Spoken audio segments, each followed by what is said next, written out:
प्रधानमंत्री 15 अगस्त के दिन 2025 में खड़े होकर आरएसएस की तारीफ करना, उनके 100 साल के मुकम्मल होने पर उनके बारे में प्रधानमंत्री ने देश को जो बताया है, मैं समझता हूं कि ये हमारी जंग आज़ादी की जद्दोजहद की एक बहुत बड़ी तौहीन हुई है। इसलिए कि आरएसएस और उनकी जितनी तंजीमें हैं वो तो जंग आज़ादी में हिस्सा नहीं लिए, बल्कि वो तो अंग्रेज़ों की ताईद में रहते थे और वो अंग्रेज़ों से ज़्यादा मुजाहिदीन आज़ादी से नफ़रत करते थे, चाहे गांधी हो या जितने बड़े बड़े नेता उस वक्त के हो हैं। तो मेरा मानना यह है कि आरएसएस हमेशा से 1925 से लेकर अब तक और मुस्तक़बिल में भी वो इंक्लूसिव नेशनलिज्म की मुखालिफत करती रही। जो यही इंक्लूसिव नेशनलिज्म जो हमारे बुजुर्ग गुजरे हैं, जो हमारे मुजाहिदीन आज़ादी गुजरे हैं, उन्होंने इसी बुनियाद पर इस देश को आज़ाद करवाया अंग्रेज़ों की गुलामी से। और जो हिंदुत्व की आइडियोलॉजी है वो हमारे भारत के संविधान के बिल्कुल खिलाफ है, बिल्कुल खिलाफ है। तो प्रधानमंत्री अगर आरएसएस के दफ्तर पे गए तो मैं कुछ नहीं बोला, क्योंकि मैं जानता था वो तो स्वयंसेवक थे और हमेशा रहेंगे। मगर जब आप प्रधानमंत्री के तौर पर ये कह रहे हैं और इस तरह की बात कर रहे हैं, जो संघ परिवार इस मुल्क में हेटरेट को फैलाती है, डिवीजन होता है, तो ये तो प्रधानमंत्री उनकी तायीद कर रहे हैं। आप हम देख लीजिए कि नॉन कोऑपरेशन मूवमेंट है। सत्याग्रह जो होती थी 1920 और 40 में, रोलेट एक्ट के खिलाफ जो एजिटेशन होता था, सिविल डिसोबीडियंस या क्विट इंडिया मूवमेंट था, या नेवल म्यूटिनी इन मुंबई थी, इसमें क्या आरएसएस नजर आती है क्या आपको? फिर आप देख लीजिए, मैं ये क्यों कह रहा हूं, आरएसएस का जो प्रार्थना है, वो प्रार्थना में क्या लिखा गया है बताइए आप?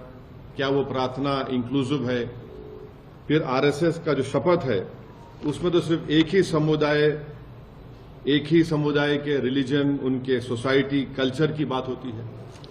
और फिर आप अगर हिस्ट्री में जाएंगे तो जब अंग्रेजों ने ये फैसला लिया कि कोई भी ऑर्गेनाइजेशन मिलिट्री ड्रिल यूनिफॉर्म पहन के नहीं करेगी, तो फौरन 29 अप्रैल 1943 को गोलवालकर ने एक सर्कुलर लिख दिया कि हम अपने इनका जो यूनिफॉर्म निकाल रहे हैं।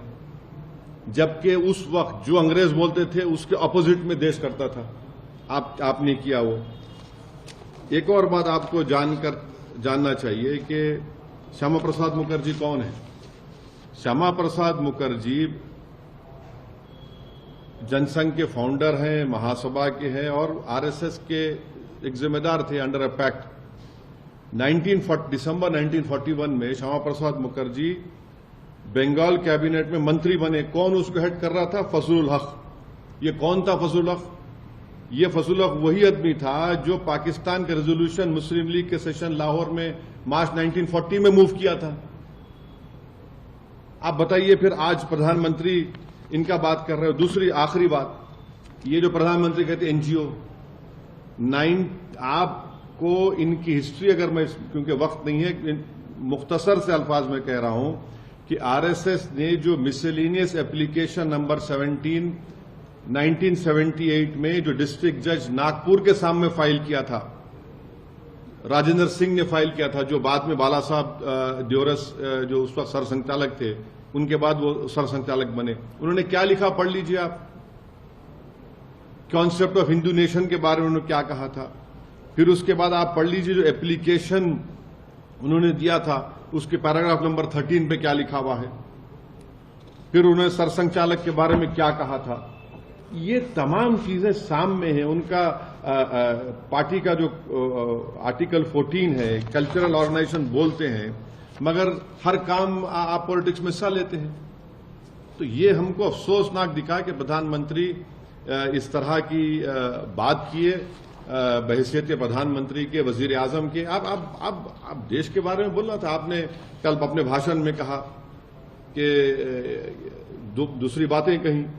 ठीक है, हम आइडियोलॉजिकली बीजेपी के खिलाफ थे, रहेंगे। प्रधानमंत्री बीजेपी से आते हैं, मगर एक वजीर आजम तो है, मगर इस तरह उन्होंने आरएसएस की उनको सराहा, उनकी तारीफ की, ये सरासर गलत है और ये हमारे देश के लिए ठीक नहीं है। हमारे को खतरा चीन से है। चीन आज भी हम उन पेट्रोलिंग पॉइंट्स पर हम नहीं जा सकते। हमने 25 पेट्रोलिंग पॉइंट खो दिए हैं।